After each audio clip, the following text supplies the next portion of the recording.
values of an anti-racist classroom. So the first key vocabulary I want to talk about is diversity, which calls for accounting for the presence of people in the room with different identity markers. So saying, who is in our space.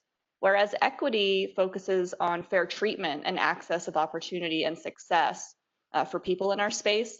And then inclusion is about helping everyone feel valued, acknowledged, and seen. So of course, diversity is great, but we want to push for creating equitable and also inclusive spaces. And I also wanted to specifically center the term anti-racist because that means that we're not envisioning our classrooms as neutral spaces, right? There's no neutrality when it comes to racism. So we want to think about our classrooms as spaces that actively fight against racism as rather than being passive spaces. So to that end, the core values of an anti-racist classroom are to empower students to tell stories and see their experiences as important, to build a community in the classroom, to design content and policies to be welcoming, and to engage knowledge as a constellation. And by that, I mean that your course is one component or one star in a larger constellation of our students' educations and their own personal and real world experiences. So acknowledging that knowledge is part of this larger system where knowledge comes from. So that is sort of my upfront acknowledgements, thanks, and recognitions of vocabulary. So as I go through now some concrete strategies, I would love to hear from everyone about how you develop these core values in your classroom and how you strive to build an anti-racism community. And I'm going to go through a few areas just for ease of discussion, which is around classroom climate, the syllabus, content, activities, and assignments. I'm also going to try, to open up the chat here. So if you have something, maybe you don't want to unmute, if you'd like to just put it in the chat, please feel free to do so. So starting with classroom climate, I think one of the best ways to create a welcoming space and an anti-racist space is to allow your students to create community standards and rules for your own space. So I like to start all of my classes on day one by giving community standards and letting the students volunteer what they would like their space to look like. I always start with the same three: respect, transparency, and effort. But I invite my students to provide their own community standards, and that's expectations of themselves, expectations of me as an instructor, and then expectations of the classroom space.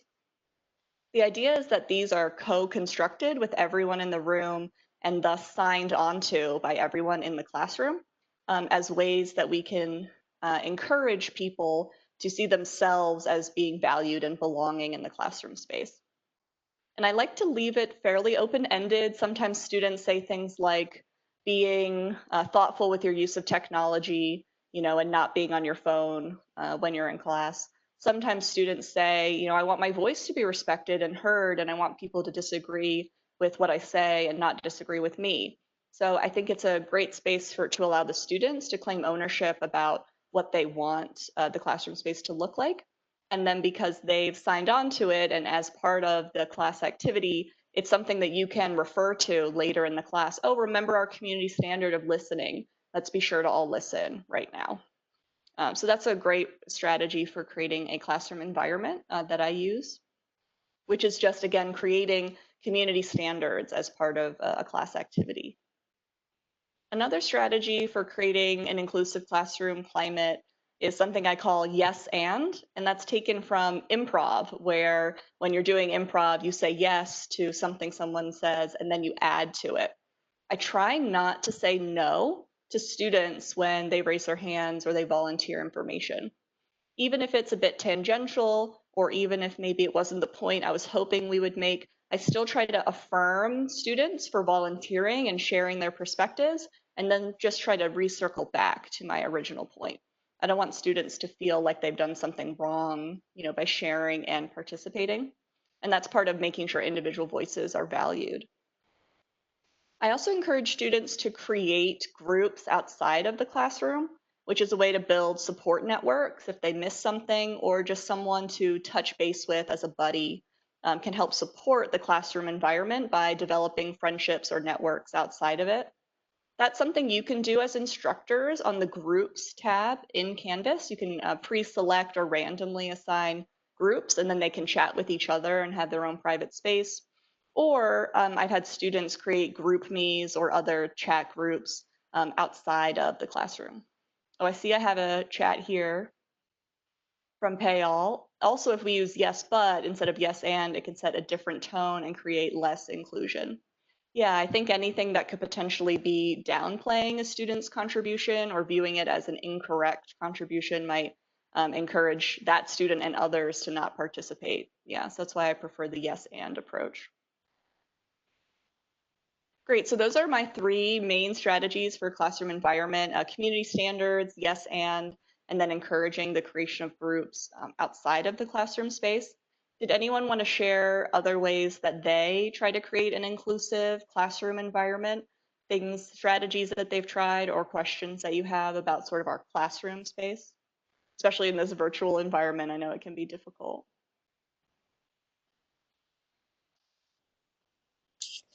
I know for some of my classes, what I try to do is after we go over my syllabus, with all the rules and everything in there, I allow them some time to co-create that space and say, so how do you feel about the number of accepted tardies or absences, and how do you feel about late assignments, and and testing and preferences. And so I give them probably like 30 minutes or so to brainstorm amongst themselves and come up with 2 or 3 of their classroom rules that can also address, how we are going to accept ideas, how we're going to police, for lack of a better word, our discussions, right? Like, we're going to be respectful.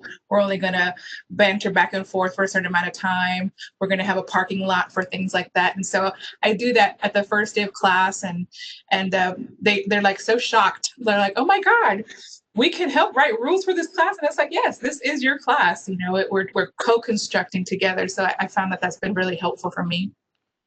Thank you, Anna. I think that's lovely. I love the idea, the term co-construct, right? Give your students some kind of agency and empower them to be active parts of the classroom. Thank you.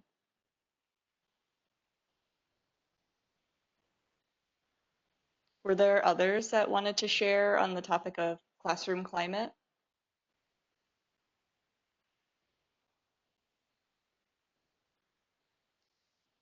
All right, well, there's tons of other strategies, but I'm happy just to move on to another area, and then we can have sort of more open discussion at the end. So I'll just sort of invite other examples as I go through each section. So this is a really great transition, what Anna said, to my next section, which is syllabus and policies. So if you do want to do something sort of open-ended where students can provide feedback on policies and rules in the syllabus, I think also just creating a space for students to ask questions.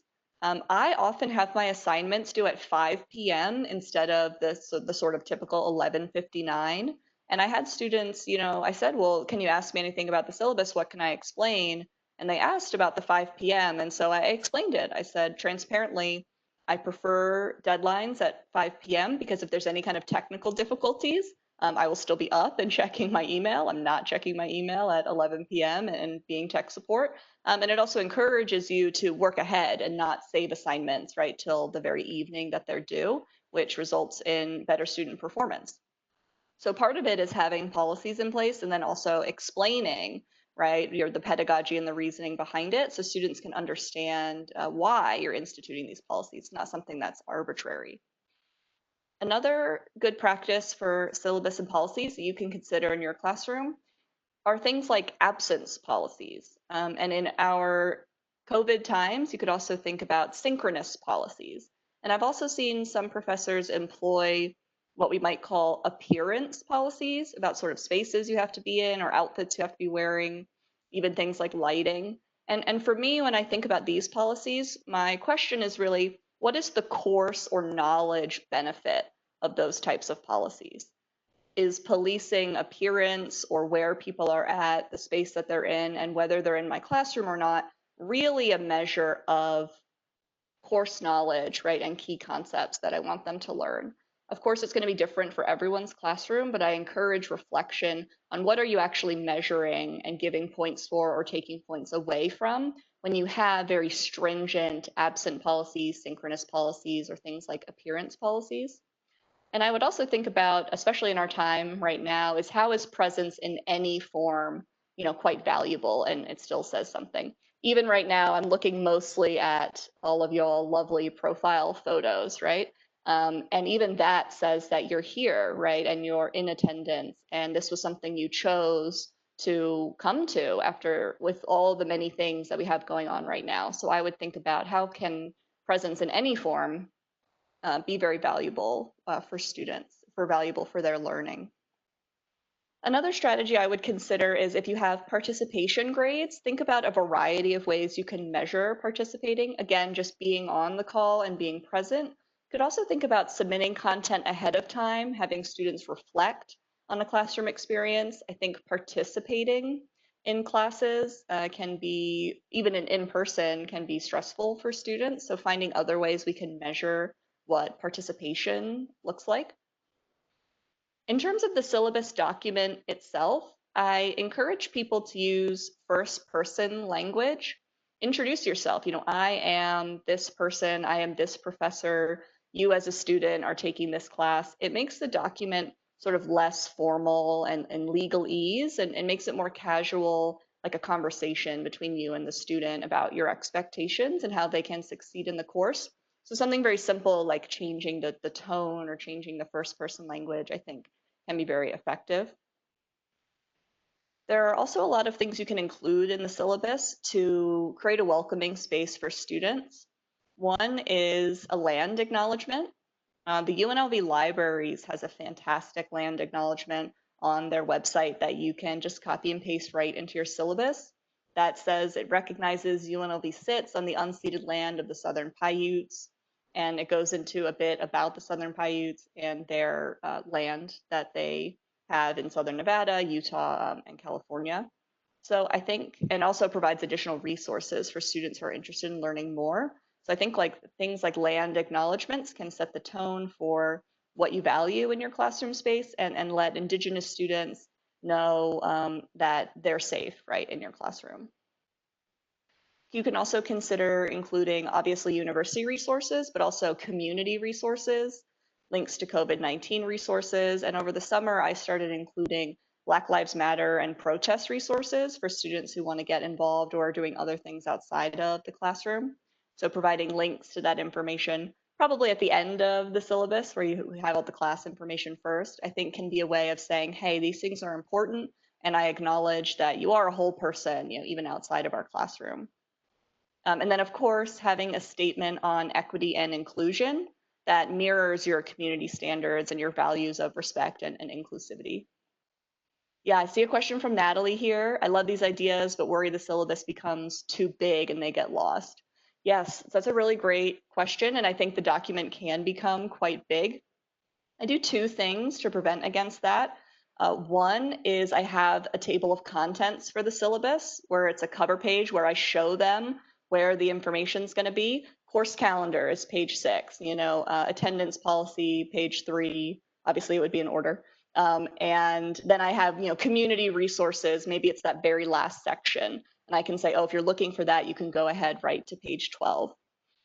I also create a TLDR version of the syllabus, so that's too long, didn't read, which is a one-pager that just has boxes with all of the really prescient course material, due dates, my contact information, and the course textbook, anything that's actually really relevant to the course. So I do, a table of contents for the larger syllabus, and then I do sort of a shrunken one-pager version. If I'm allowed to share my screen, maybe I can pull it up and just show what that looks like. I apologize, I didn't have that already set up, but I hear you, Natalie, on the really long syllabi. I think it can be tough for students to navigate. Let me see if I can share my screen here.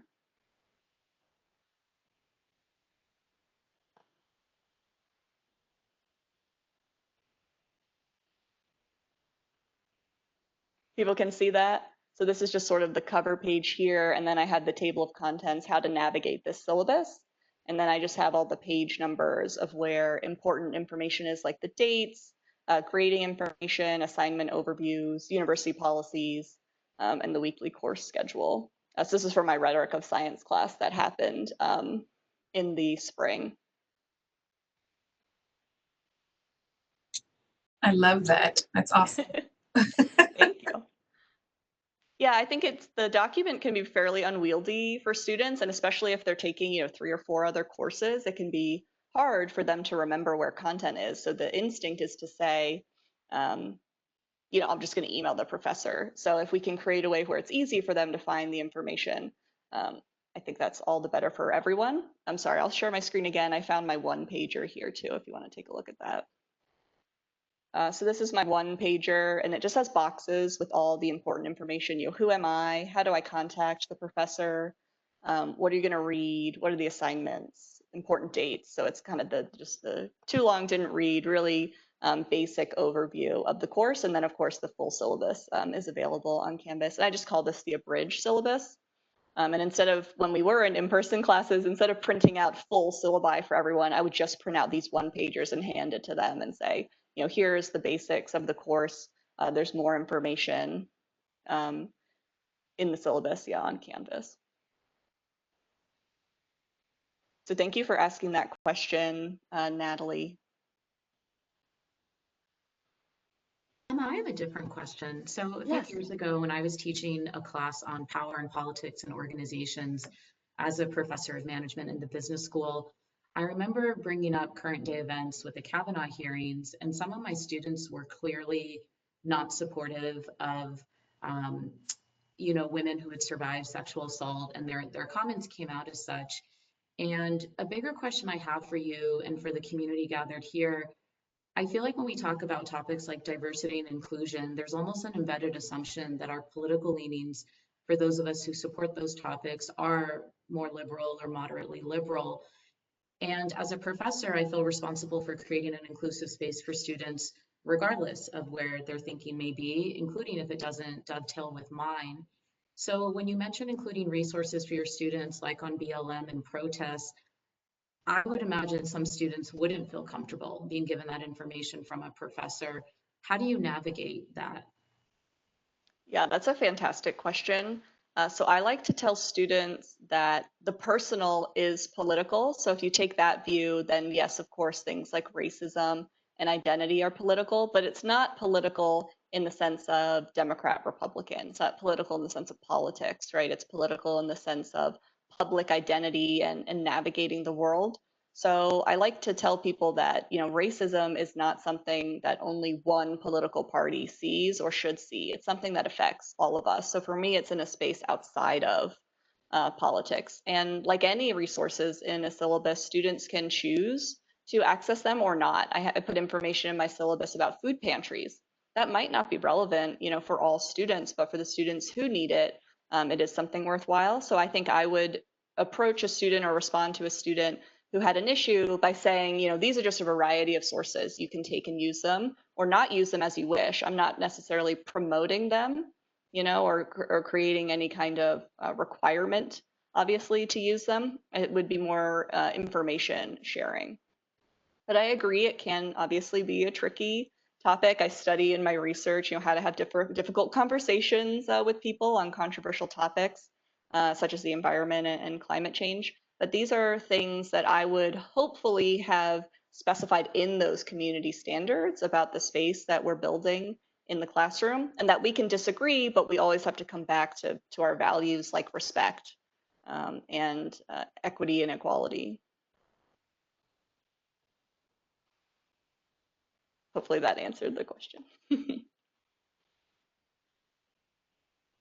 Okay, great. So those were the points I had prepared for the syllabus.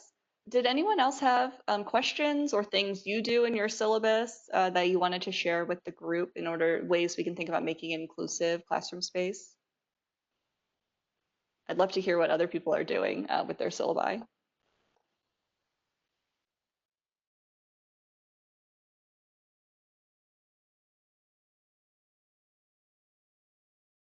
think one big thing that I had to work with my students too, especially as we transition from face-to-face into the pandemic, is the idea of, our syllabus, we like to say, is like that standalone contract that we have, and we never have to revisit it, and it's going to protect us for the duration of forever.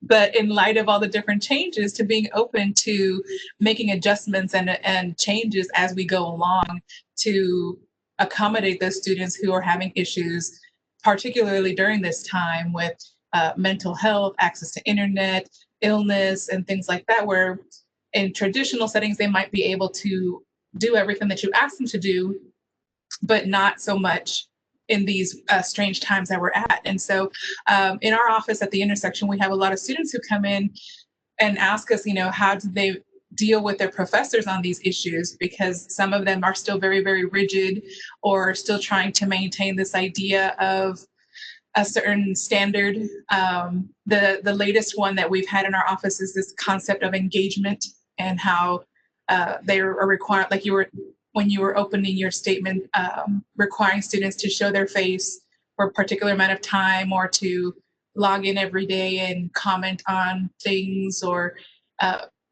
do things that we wouldn't traditionally do face to face, but for some reason that's how they're defining it in this virtual space. And it's just acknowledging and accepting that change and modifications are okay. We're allowed to do that. We don't have to be as rigid as we like to think we need to be in order to accommodate all students. Yeah, thank you for that, Anna. I think that's really great. I think flexibility is always a good policy, because right now there is a shared sense of these external restrictions, right? COVID has kind of at least put all of us in a place where we're somewhat affected by what's going on. But some students every semester are dealing with these kinds of circumstances that we might not know, and we really have no business knowing. But so if we can be flexible and engage the need for modification when it happens, I think it does our students good, and it helps us as well, I think, to grow as teachers. I always put in my syllabi statements like Dr. EFB reserves the right to change assignments and deadlines and readings as needed. And I think it just says that, we're people, and things happen, and my class is important and I value my class, but I also value the students' time, right, and other things that might be going on. And again, my class is one part of this larger constellation of students' lives. So I think, Anna, that's great in terms of how can we promote professors like us in this space here to be more flexible, to acknowledge the needs that students have, but also still retain the goals of the course, right? And I think that goes back to my question before about what about the course content and the course objectives and learning goals are achieved by attendance or engagement policies. And I think the more flexible that professors are, the easier it is for students to, log in and do all those things that maybe less flexible professors do. And again, I don't want to make a blanket statement that those policies are always bad or that you shouldn't do them, but I think we want to be reflective about what purpose they're serving in the classroom space, and how being more flexible might allow for more creativity or more ways to participate. I'm reminded of a student I had in my rhetorical tradition class who had an emergency doctor's appointment for their parent that they had to take them in to the hospital. And they sent me notes that they had prepared that they were going to share in class. And so I counted that as participation for the day. That student was ready to go, had prepared for class. Extenuating circumstances beyond their control prevented them from physically being in the class that day, but they were prepared. So that was a policy that I had told students that if you can show me that preparation or send me notes, it's a way, it's not exactly the same, obviously, but it's a way to be flexible, right, when circumstances call for it. Thank you, Anna. So the next area I wanted to talk about was content. And when I'm thinking about content, I'm primarily thinking about readings that we give students, or what we're having them consume for our class content. And this is maybe the most straightforward of the suggestions, which is just to actively include scholars of color, women scholars of color, scholars with disability, queer scholars, and intersectional scholars in assigned readings. And think about what topics, what areas of knowledge you want your course to contain, and how you can seek out and recognize diverse scholars working in those areas. Part of this suggestion is to highlight and call out that diversity so students are aware of it. One of my pet peeves is when students complete a reading and then they start talking in class about what he said, even if the scholar is not male, but if there's an assumption that the people that we're reading in our classrooms, right, are men. So I like to actively point out the genders and identities of scholars so that students are aware of the variety of voices that are influencing our course content. And I'll just share my screen again quickly, because one of the ways I signal the diversity of scholars is by creating author bio pages. So this is a module on Canvas of my current course, and I have the author bios of the scholars we're reading that week. So I typically include a picture from their faculty page. I include a link to their website for students to learn more information, and then I typically have just a one paragraph summary, again, lifted directly from their website, and it just shows you, the students, the diversity of the scholars that we're reading, highlights scholars' identities and their positionalities and how that affects the reading that we're doing. It's also a good signal for me to whether weeks are diverse or not. Am I having the same kinds of voices and the same kinds of people contributing to course content? And are there ways that I can be reflexive about who I'm having students read? Depending on, of course, the course that you're preparing or the course that you're teaching, actively including scholars of color or diverse scholars may be more difficult than other scenarios, than in other courses. So if those scholars are not necessarily present or easily accessible in the readings, you could consider inviting diverse scholars as guest speakers, recording interviews with them, showing TED Talks or YouTube videos. Get diverse scholars in there, maybe not in the readings, but in talks or things that can otherwise be consumed. You could also consider including a lack of diversity as a topic for discussion.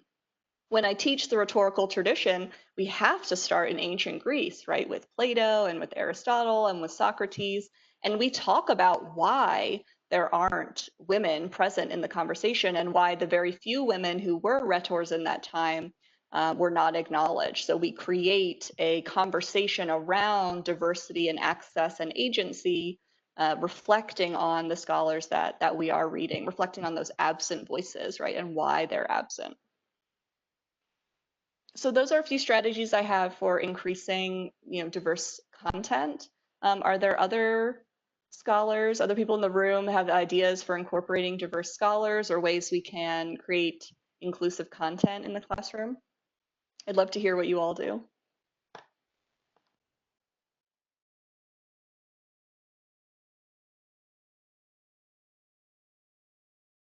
Or if you have a question about that I said.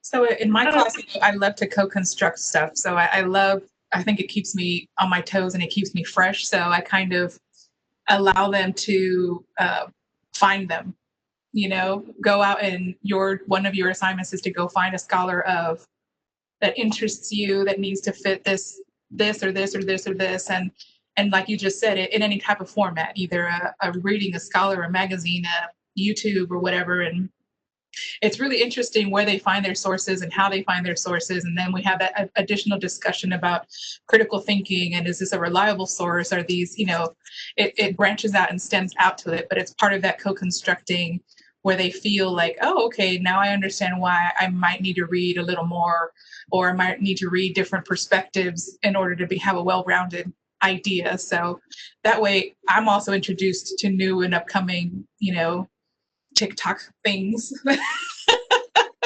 and technology-based things that I wouldn't normally look at and access because I'm all into my books and journals. And so it keeps my perspective fresh as well. Dr. Bloomfield, I did have a question. I don't know if you can hear me clearly. Yes, I can hear you, Paige. Okay, so I find that it's a little bit of a tightrope walk. For whatever reason that we can go down, Black female teachers tend to have a little bit of a more difficult time in the classroom just based on some preconceived notions. And so I often talk with other professors about trying to find the right, what's the word, the right balance of diversity or inclusion type of additions to your class without appearing to be pushing a specific agenda. I'm not sure who mentioned it earlier, but sometimes the idea of being diverse, you have a lot of negative backlash, and I have found that dependent upon the professor, even if they're doing a lot of the things that you're mentioning and doing it more so in a here's an information standpoint as opposed to I'm pushing an agenda, they're often also accused of pushing an agenda. So are there ways that you've worked on it or that you've seen that can navigate some of those tricky spaces, particularly for Black professors? Yes, thank you for that question, Paige. It's a really important one because women and people of color, and then all intersections of identities repeatedly do worse, right, on student evaluations. There's these higher expectations and higher standards of people in the classroom. So I acknowledge I have privilege where I can do some of these things, and it might not be seen, right, as pushing an agenda as other teachers and professors. And I want to acknowledge that it is a challenge. My response to that would be, well, what agenda are you pushing? That I want to value everyone's voice and that I want to share with you a diversity of different perspectives. I mean, I think things like anti-racism and diversity have been construed as part of a liberal agenda, but the agenda, you could say the agenda in this classroom is just to hear from a variety of different voices. Thinking about the passing of Ruth Bader Ginsburg and her quote, "The Supreme Court will be equal when there are 9 women on the court," right? It's not about balance in the sense that it has to always be 50-50, but equality is about everyone's voice. Equality and equity, right, is about everyone's voice being present, and that balance is about what's appropriate and relevant, right, in the time frame. There's been so long histories of time, right, where men's voices and white voices have dominated. So swinging back and providing this other perspective is in a way creating balance, right, overall. I might encourage students to think about the other classes that they read and the readings that they have there, and is your class balancing out, right, these other readings that they're having? And I would just push back on the idea that it's wrong or somehow bad for students to get access to different voices. And maybe you could ask the students questions about why they feel that these readings or these topics or these scholars are not good scholars to read.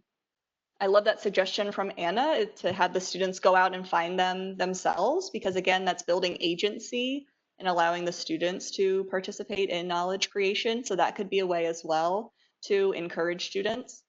I also think that, diverse scholars are writing about a lot of things, besides directly race or diversity. So when I say bring diverse scholars into the classroom, I'm not necessarily saying create a unit on diversity. I'm saying bring it all throughout the course, right? And show the students how diverse voices have things to say about everything that's going on in your classroom. I know I just said a lot of different things there, but did you want to say something, Payal? Yeah, I had actually a session on diversity last week, and these comments are making me think of what one of my guest speakers said. Her name's Christine Medella. She's a former news anchor for Fox 5. She is of Filipino descent, and her husband was also a guest speaker. His name is Christopher Goss. He's an executive in a food and beverage company here locally, and he's African American. And at the beginning of their guest visits, I asked them to define diversity and inclusion. And Christine talked about how diversity, and to your earlier point, Emma, it's about a wide range of identity markers. And in management research, we talk about surface level diversity, which are readily apparent features like age, gender, race, and so forth, and deep level diversity, which is about values, orientations, and political beliefs. And so I felt like the conversation with both Christine and Christopher was set on a more inclusive note because we were talking about diversity in a lot of ways. And I felt like that resonated with the students because immediately prior to the guest speakers, we talked about whether diversity is good, bad, or ugly, just as a colloquial expression in organizational life. And I was happy that my students talked about diversity of thought and diversity of skill set. And so I found, again, that framing of diversity as both surface and deep level seemed to create a more inclusive tone, and students could sink their teeth into that in different ways.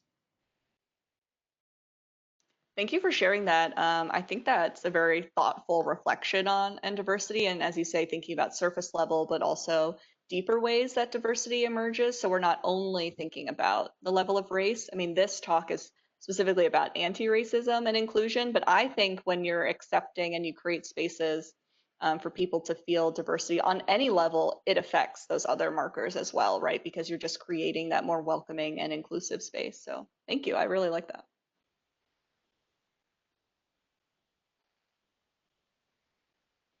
So if I don't see more questions, I'm going to move on to the next section I want to talk about, which is activities. And the first activity I wanted to talk about is something I call reading circles, or you might know as breakout groups. And the idea is that you are facilitating small group discussions, but that each small group has been given a task. So when I create reading circles in my classes, I assign the students in each group an identity. You're the summarizer, you're the quoter, you're the researcher. And when a student has a task, a few things happen. One, they become more confident when they share out because they know what they're responsible for. And two, they approach the reading with a more focused perspective because they're looking to complete their task and they actually understand more of the reading than if they were just reading sort of directionless without a clear goal.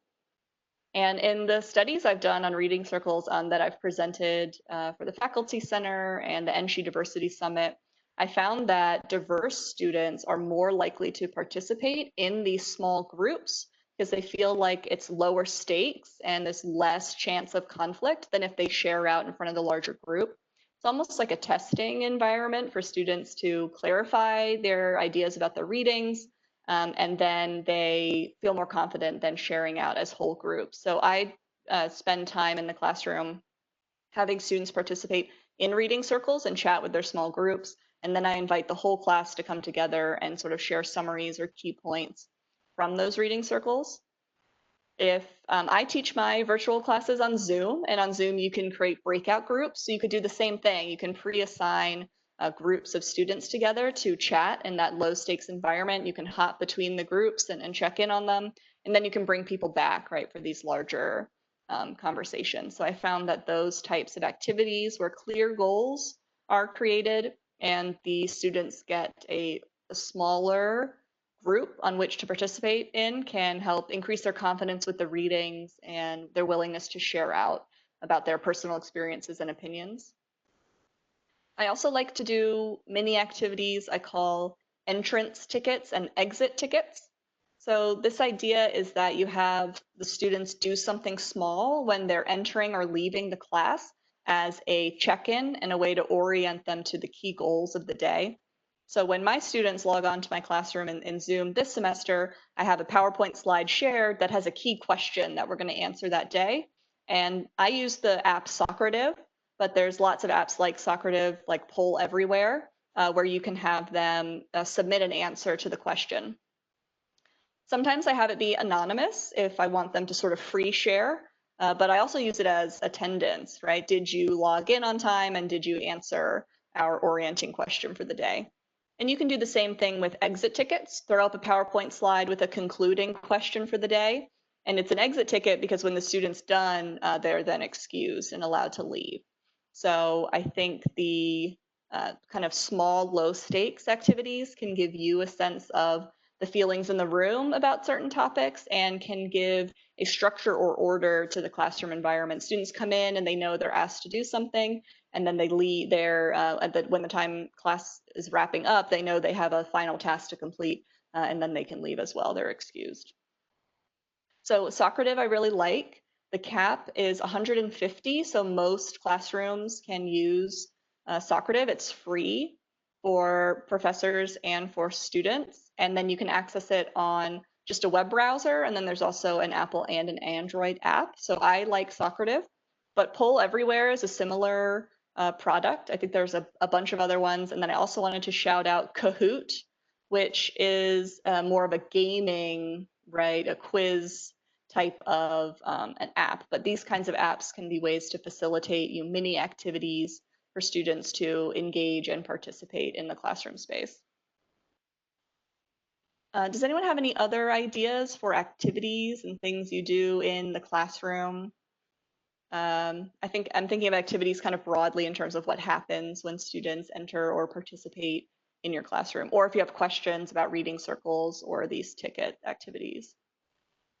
Something I do that I'm more cognizant of as a professor is I soft call students who represent a wide range of views. So as one simple example, I know there's research showing that men talk and think at the same time. This was out of Harvard Business School many decades ago, and women tend to think before they talk. And so proportionately in those MBA communities, more men were participating. And the grades in those classrooms were so heavily determined by participation, there was obviously a gender effect. And so I always try to encourage students to speak up. I set that tone on the first day. And then I will ask students, what do you think? I try to encourage students who identify as female to speak up if I feel like they're being quieter. But again, thinking about diversity in a range of ways. And that also neutralizes the idea that only a handful of very active extroverted students are dominating the conversation. That's fantastic, Payal. And I think that's really thoughtful because when I was doing some research into classroom participation activities, I found that there's sort of an echo chamber in the literature, right? That if the white male student speaks, then there's sort of this pressure to not contradict, right? That first thing that's said. So if it's always the same student that participates, or it's always the same type of student that participates, it can really set the discussion, right? And set the agenda, as it were, for the space. That's something that I like to do with apps like Socrative, where if the students are submitting answers to me, I can pre-confirm to students that their answers are thoughtful and insightful. I can say, oh, yeah, student, I saw that you wrote XYZ. That's fantastic. Can you expand on that? And then there's not this worry about participating if they're going to be right or wrong or not. I'm already saying you have something here important to say. And like you said, it's a way to make sure a variety of different people are speaking. Excellent. Any other, suggestions, things you do in the classroom or questions?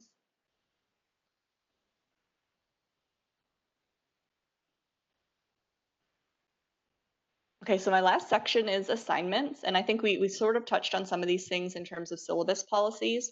But one thing I would consider in terms of assignments are flexible deadlines or revise and resubmits, where students can submit grade assignments multiple times. So to encourage them to learn from feedback that you give them. Some people call these pencil grades, where you sort of get a first grade, and then if you want to resubmit or add additional information, you can do it later. These are obviously extra time concerns, time constraints on you as a professor. So I would obviously make sure that people, that when you're creating the assignments that you, if you want to implement pencil grades, that you limit it to only a certain number of assignments or types of assignments so you don't get inundated with requests.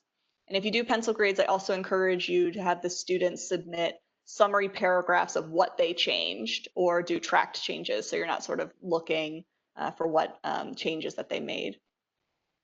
Something I'm experimenting with this semester that I haven't done yet, so take this as a sort of a precautionary advice, but I'm doing time bonuses this semester instead of grade late penalties. So I have deadlines for the course, and if students turn in the assignment within 24 hours of that deadline, they get bonus points for completing it. And then students who turn it in after that 24 hours don't get any grade penalty, but they also don't get the bonus.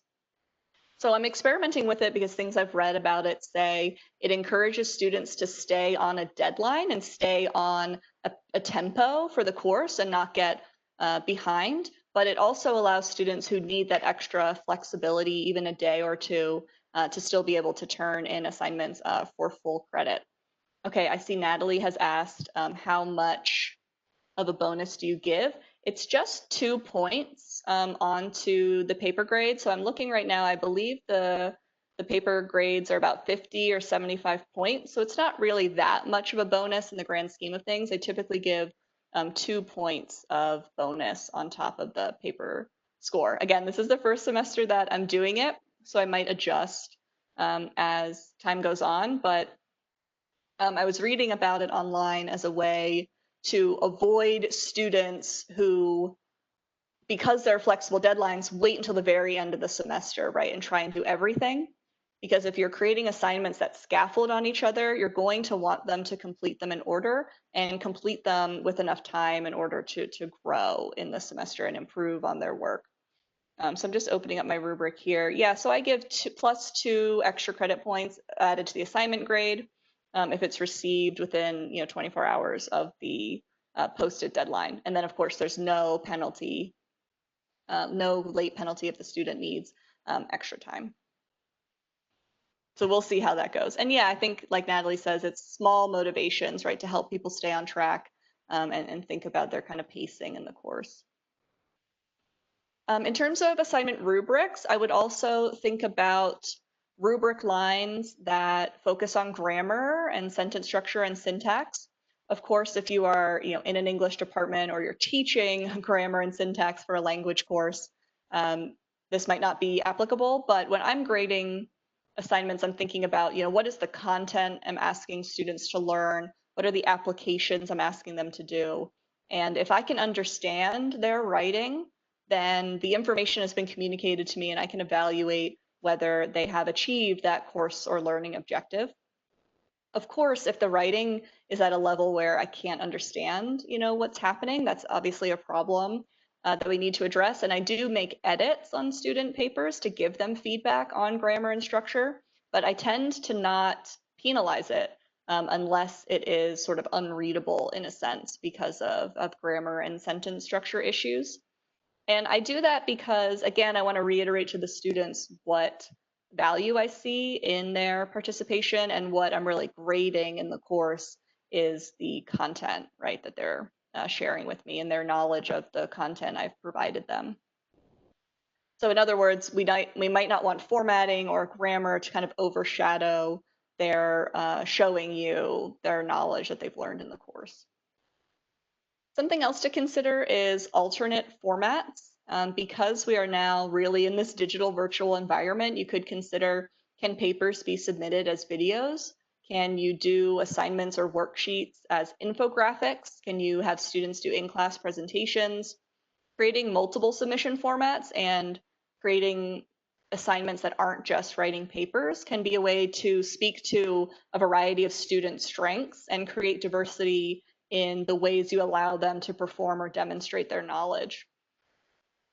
And then my last suggestion for assignments is encourage analysis and reflection in those assignments if you can, by assigning points or creating rubric criteria that encourage students to connect material to other courses, other course content you've previously gone over, and their real world personal experiences. That can be a way to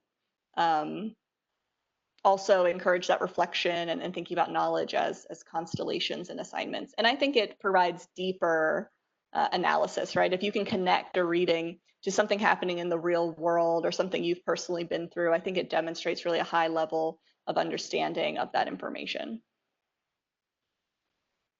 So I know we've got about 10 minutes left here. Did anyone have any other thoughts about assignments or ways that you build in assignments or assignment criteria to create inclusive spaces?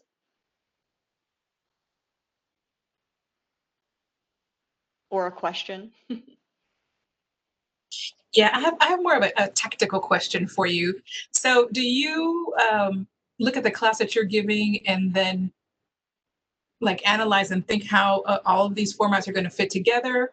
Or do you compile throughout the summer and then kind of cherry pick what you're going to use throughout? Just wondering. Yeah, I tend to do, that's a great question. I tend to do sort of backwards design, we sometimes call it, right? Where you kind of think about, well, what's the course objective? What is the output that I want? And then I think about how the variety of different ways students might be able to demonstrate that. So the one time well, a few times I've experimented with optional formats is students either writing papers or recording video presentations kind of that paper describing the same content. And a lot of students just opt for the paper option because it's something that they've always been asked to do. But I think the students who are then allowed to do it through the video are very appreciative of that option. One of the problems with that is making sure that the criteria is going to be the same, right, across those different platforms and ways of submitting. But I would always go back to what are the course objectives, what are the learning objectives, and what are the ways I can be flexible in thinking about how students demonstrate that knowledge. I do I did a best practices teaching expo talk on creative assignments where I have students write up 2 to 3 page analyses of events, of movies, of podcasts, and I give them a variety of different things that they can respond to try to have the analysis of their class performance be as creative as possible or allow students that flexibility. But that's going to be something I think, unfortunately, it's going to be different, yeah, for every classroom environment.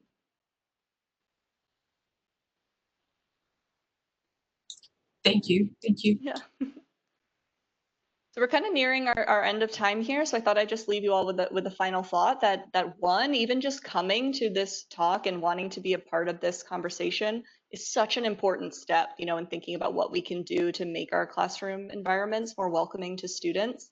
And I firmly believe when we break down structural barriers to success, when we evoke anti-racism in our classroom spaces and we promote diversity, all students are helped and benefited by that inclusion. It's not about privileging one voice over another or giving unfair advantages. This is about improving everyone's classroom and collegiate experiences by creating inclusive, welcoming spaces. And for me, it's all about empowering students and giving them the opportunity to show their success in the classroom.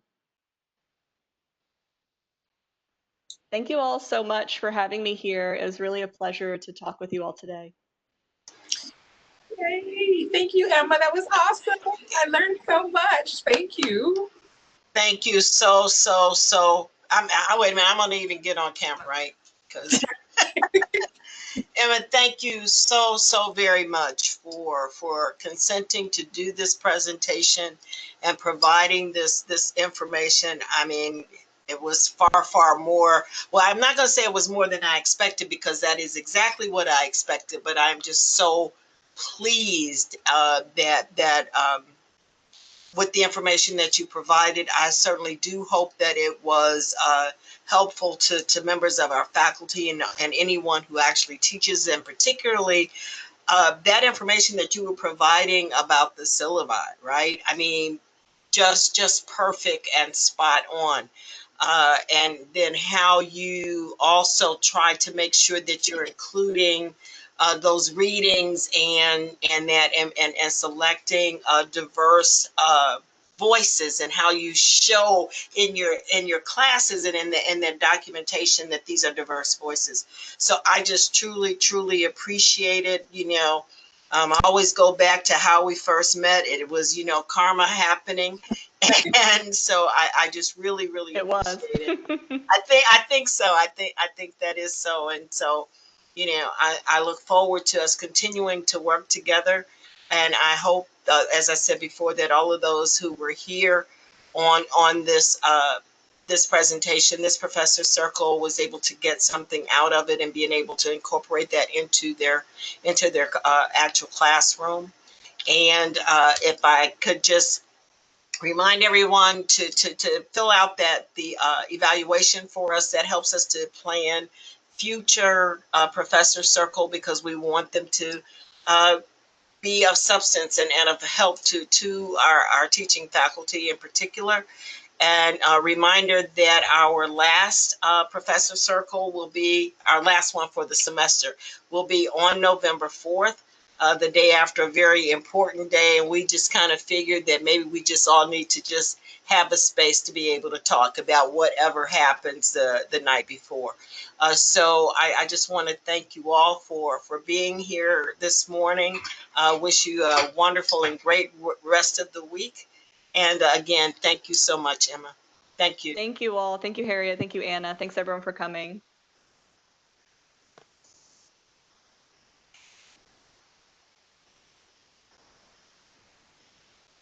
You're great. Thank you. You're great. You're great. I really appreciate it. I mean,